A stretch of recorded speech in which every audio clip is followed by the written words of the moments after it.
The rain came without warning that night. Not a drizzle, a downpour. Thunder rolled over the hills as Emily Carter's car crawled up the narrow dirt road that led to Hollow Creek Mansion. She'd never been there before. Few had. The letter had arrived 3 days earlier, handwritten, sealed with red wax, no return address. It read simply. Ms. Carter. You have inherited the Hollow Creek estate. Please arrive by midnight this Friday to claim what is rightfully yours. Bring no one. No name. No signature. Emily had laughed when she read it. She had no rich relatives. No family left at all. But curiosity, that was her flaw. And curiosity had driven her straight into the storm. The mansion appeared through the mist like a silhouette drawn by lightning, tall, crooked towers, and shattered windows reflecting flashes of blue-white sky. A single light flickered in one of the upper rooms. She parked by the rusted gate, pushing it open with a loud creak that echoed across the valley. Great, she muttered. Perfect place for a horror movie. As she approached the door, she noticed it was already slightly open. A cold breeze seeped out from inside, carrying the faint smell of wet earth and something older, decay, maybe. Hello, she called, stepping in. No answer. The foyer was vast and dark, with a chandelier that swayed gently overhead. Her flashlight beam caught dozens of portraits lining the walls. All of them were of people she didn't recognize. Men. Women. Children. But every single portrait had one disturbing thing in common. Their eyes were painted black. Emily's breath hitched. She shone her light across the room, her shoes squeaking against the wet marble floor. A grand staircase loomed ahead, its banister draped with cobwebs. As thunder boomed again, a man's voice echoed from the landing above. Ms. Carter, you made it. She spun around. A tall, thin man stood at the top of the stairs, dressed in a black suit that looked 2 centuries out of date. His skin was pale, almost gray, and his smile didn't quite reach his eyes. Who are you? She demanded. He descended the stairs slowly, his footsteps silent despite the creaking wood. My name is Mr. Vale, he said. I'm the caretaker. The house has been expecting you. Expecting me? She repeated. I think there's been a mistake. I don't own this place. He smiled faintly. Not yet. But you will, when the night ends. Something about the way he said that made her skin crawl. When the night ends. He didn't answer. Instead, he gestured toward a heavy door on her right. Dinner is prepared. You must be tired from your journey. Emily hesitated. Every part of her screamed leave. But the storm outside had grown violent, wind howling through the broken shutters. She followed him. The dining hall was lit by dozens of candles, their flames dancing wildly in the draught. A long table stretched across the room, covered in a dusty white cloth. At its center, a silver platter. Steam still rose from it. Mr. Vale motioned for her to sit. She sat reluctantly, eyes darting to the portraits that lined the walls here, too. Different faces, same black eyes. All watching. He lifted the lid from the platter. Inside was a roast of some kind, meat she didn't recognize. I don't eat red meat, she said quickly. He tilted his head. Neither do we. Not anymore. Emily frowned. We. Mr. Vale smiled. The house and I. The candlelight flickered. For a moment, Emily thought she saw movement in the reflection of a nearby window, shapes shifting behind her. But when she turned, nothing was there. She took a deep breath. Look, I appreciate the invitation, but this must be some kind of mistake. I don't know this place, and I didn't inherit anything. Mr. Vale's expression darkened. You received the letter, didn't you? Yes, but... Then the house chose you. The house. He nodded slowly. The Hollow Creek estate has no living owners. It calls to those it wants. It called to you. Emily pushed back her chair. Okay, that's enough. You're crazy. He didn't move. Didn't blink. Just whispered. The house watches, Miss Carter. Always. Lightning flashed, and in that brief burst of light, Emily saw something impossible. Every portrait in the room had turned its head. Their faces now looked directly at her. She gasped, stumbling backward. The chandelier above swayed violently, glass tinkling to the floor. Mr. Vale smiled calmly. You shouldn't look away from them, he said softly. They don't like it when you turn your back. What are you talking about? He reached into his pocket and placed a small brass key on the table. You will need this to open your room. My room? I'm not staying here. He sighed, his smile never fading. Everyone says that at first. A low groan came from somewhere deep in the mansion, wood bending, floorboards shifting. It sounded almost alive. Then, faintly, a whisper slid through the hallways. Welcome home. Emily grabbed her flashlight and ran toward the foyer. But the front door was gone. The wall where it had been was now solid, old wallpaper covering it as if no door had ever existed. Her light flickered. When it steadied, the portrait's eyes were no longer black. They were open. And they were moving. Dozens of painted faces turned toward her, lips curling into smiles. Emily backed away, heart hammering. No, no, this isn't real. A hand grabbed her shoulder. Mr. Vale's cold voice whispered behind her ear. You shouldn't have come alone. Thunder cracked, and the candles blew out. Darkness swallowed the room. Somewhere in the pitch black, something began to crawl along the walls, slow, deliberate, whispering her name. Emily. She bolted toward the stairs, flashlight shaking, desperate for any door, any escape. At the top landing, she found a corridor of rooms. One door was slightly open. She pushed it, and a faint creak echoed like a scream. Inside, the air was colder than before. A single chair faced the window. On the chair, a small music box. She lifted it with trembling hands. It was already wound. When she opened it, a slow lullaby played, sweet, soft, and horribly wrong. As the tune played, she noticed something in the corner of the room. A portrait. Of her. The paint was still wet. And beneath it, written in black ink. The house has a new face. The music box stopped playing. The final note hung in the air far too long, vibrating through the walls like the house itself was humming. Emily's breathing was uneven. She took a shaky step back, her flashlight beam trembling across the room. The portrait, her portrait, was still there. But now the eyes were gone. Painted over with black. Her voice cracked. Mr. Vale. Silence. The hallway outside the room was pitch black. When she looked out, the corridor seemed longer than before, impossibly long, stretching into darkness that swallowed her light. She could hear whispers echoing faintly down the hall. They weren't words at first. Just soft, rhythmic sounds, like someone breathing into the walls. Then she heard her name. Emily. She froze. It came again, clearer this time, closer. Emily, don't run. Her heart slammed in her chest. She stepped backward into the room and slammed the door shut. The whispering stopped. For a moment, there was complete silence. Then, a knock. Soft. Gentle. 3 times.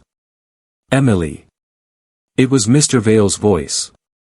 She hesitated. Mr. Vale. What's happening? What is this place? No answer. Just another knock, slower this time. She gripped the handle tightly. I'm not opening this door until you tell me what's going on. The voice came again, quiet, almost kind. Then you'll never leave. Her light flickered. Shadows moved across the walls, thin, elongated shapes stretching from the ceiling to the floor. They pulsed and writhed like they were alive. Then, the whispering began again, only this time, it was inside the room. She spun around. The corner where the portrait had been was now empty. The frame lay shattered on the floor, the canvas torn to ribbons. Her flashlight beam caught movement along the far wall, faint outlines, dozens of them, pressed into the wallpaper. Faces. Human faces, embedded in the wall, their mouths open in silent screams. Their eyes followed her.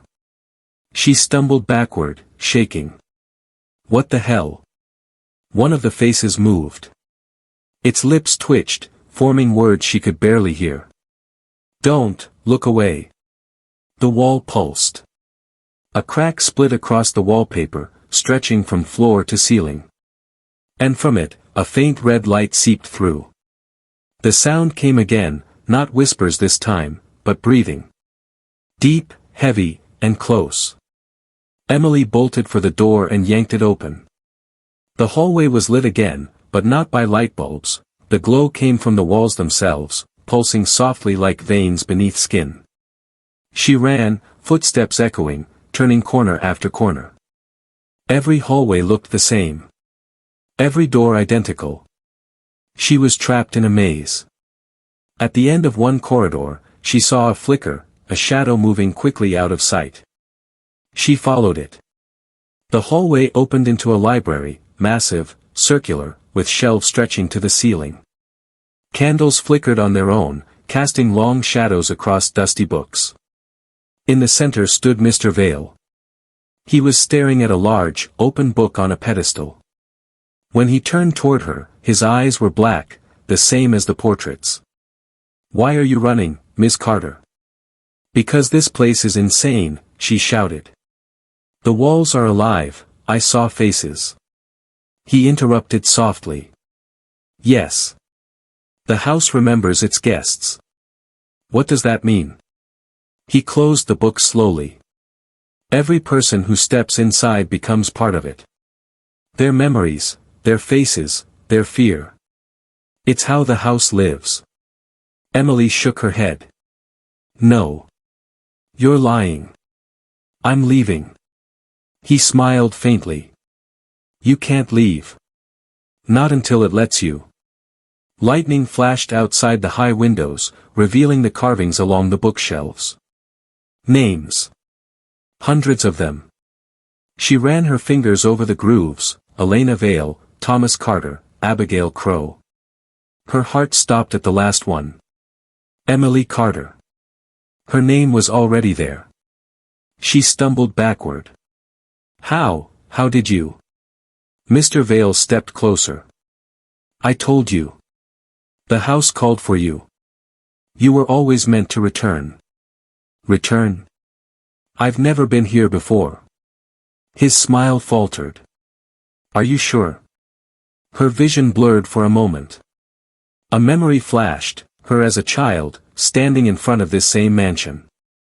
A woman's voice saying, "Don't look at the windows, Emily." She gasped, clutching her head. What was that?" Mr. Vale tilted his head. "You lived here once. Before the fire." "What fire?" He pointed toward the ceiling. Black scorch marks spread across the beams above, as if the roof itself had burned long ago. "The fire that killed your family." She shook her head. "That's not true. I grew up in this house," he interrupted, voice deepening. "The walls remember." The floor trembled beneath her. Books fell from the shelves. A deep groan echoed through the mansion, the sound of wood twisting and bending. Mr. Vale's form flickered, his skin peeling away like smoke. Beneath it was something else, something hollow and wrong. He stepped forward, voice now echoing from everywhere at once. "You were meant to stay, Emily. You left us here to burn." She stumbled back, horrified. No, I was a child." Children grow. The house waits. The walls began to pulse faster, faces shifting beneath the wallpaper, whispering her name. Emily, come home. She turned and ran, sprinting through the library doors as the shelves collapsed behind her. Flames burst from the cracks in the floor, chasing her down the corridor. She reached the grand staircase, or what was left of it. The steps were warped and blackened, smoke rising from beneath them. Something was burning again. She coughed, waving smoke from her face. Below her, the front hall twisted, doors rearranging, walls stretching like flesh. Then she saw it, the portrait of her family, hanging crooked on the wall. Her father, her mother, and her, no older than 6. All smiling. But their eyes, painted black. She reached out, trembling. As her fingers brushed the frame, the painting moved. The child version of herself turned its head toward her. Its mouth opened. Welcome back, Emily. The flames surged, wrapping around the edges of the room. Mr. Vale's voice came again, distorted and distant. You can't run from home. She turned and bolted up the staircase as the walls began to collapse. At the top, she saw a door glowing faintly red, the only door left untouched by fire. She threw it open and stumbled inside, slamming it behind her. The air inside was still. Cold. Silent. A single candle burned on the desk beside a cracked mirror. And in that mirror, she didn't see herself, she saw the house. Its halls. Its eyes. And behind her reflection, something moved. The mirror rippled like water. Emily froze. Her reflection blinked, but she hadn't. The candle beside her flickered violently, its flame bending toward the glass as if drawn by a breath. She leaned closer, voice trembling. Who's there? Her reflection smiled. She didn't. The thing inside the mirror spoke with her voice, but deeper, hollow, soaked in static. You never should have come back, Emily. Her pulse spiked. What are you? The reflection tilted its head. What you left behind. The mirror shimmered again, showing flashes, quick, sharp images like lightning strikes. A burning hallway. A woman screaming her name. Small hands trying to open a door that wouldn't budge. And fire. Endless fire. Emily stumbled backward, clutching her head as the memories poured in. She had lived here. Years ago. Before the fire that took her family. She remembered running, smoke choking her lungs, the heat biting her skin. Her parents yelling, "Don't look back." But she had looked back. And she saw them, the shadows in the flames, watching her, whispering. She hadn't escaped the fire alone. Something had come with her. Now, the mirror cracked down the center, splitting her reflection in two. Her voice, or the thing wearing it, whispered. You ran, but the house never forgot. It needs you. She shouted, needs me for what?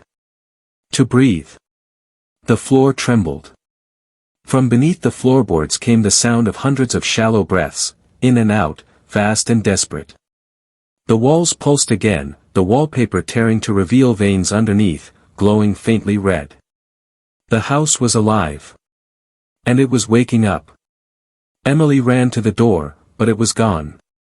Just smooth wall where it had been seconds ago. She turned back toward the mirror. Now, her reflection stood behind her in the room, grinning.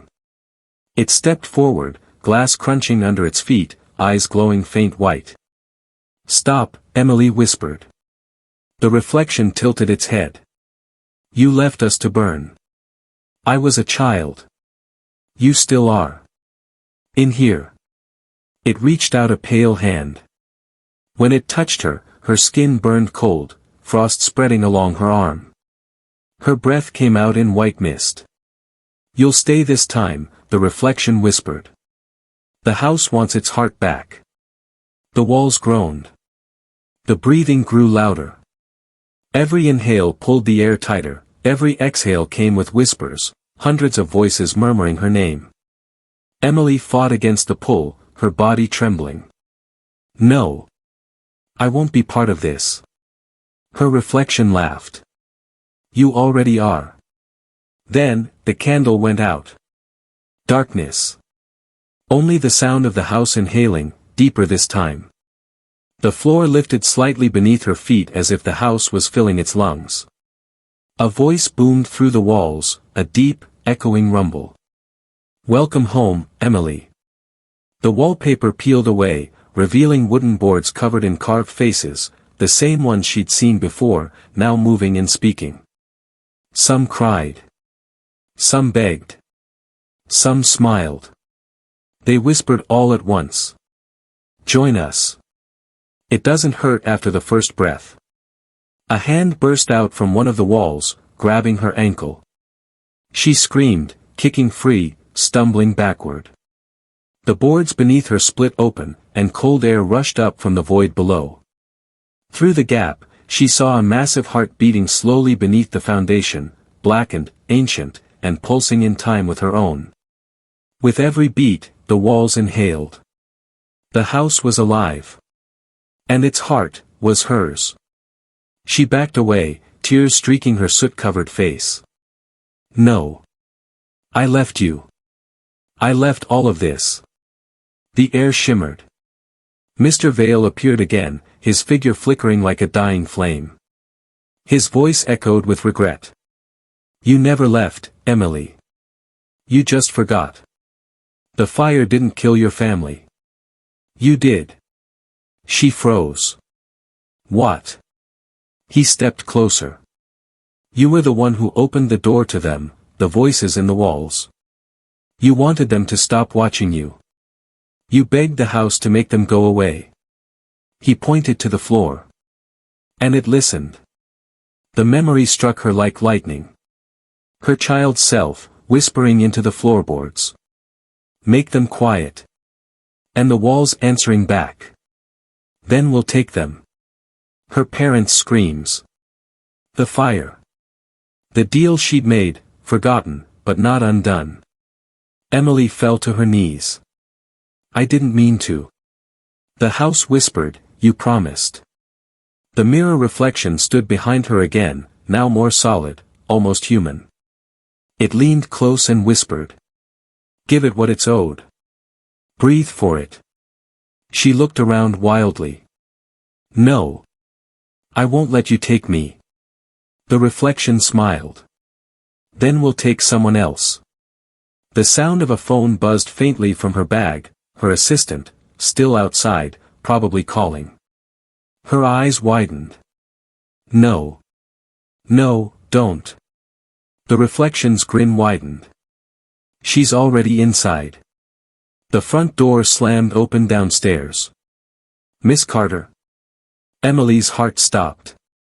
Lily. Get out. She sprinted toward the hallway, pounding on the invisible door. It melted open, releasing a gust of cold air. She ran down the stairs, but every step stretched longer, like time itself was slowing. Lily stood frozen in the foyer, eyes wide as faces formed in the walls around her. Emily, she whispered. What is this place? Emily reached for her, but the floor between them split apart. The heart beneath the house beat faster, red light spilling upward. Lily screamed as hands dragged her down into the floor. Emily dove after her, grabbing her wrist. The burning red glow reflected in Lily's eyes. Don't let go. Emily cried. But the whispering grew deafening. Every breath must be paid. Lily's hand slipped away. Emily fell to the ground, sobbing. The house's voice came again, soft now, almost tender. Now we're whole. The red glow faded. The walls smoothed. Silence returned. When she looked up, she was standing in the foyer again, clean, unburned, pristine. Morning light streamed through the windows. The house looked peaceful. Outside, her car was gone. No sign of Lily. No fire. No whispering. Only the faint hum of the house, breathing quietly beneath the floor.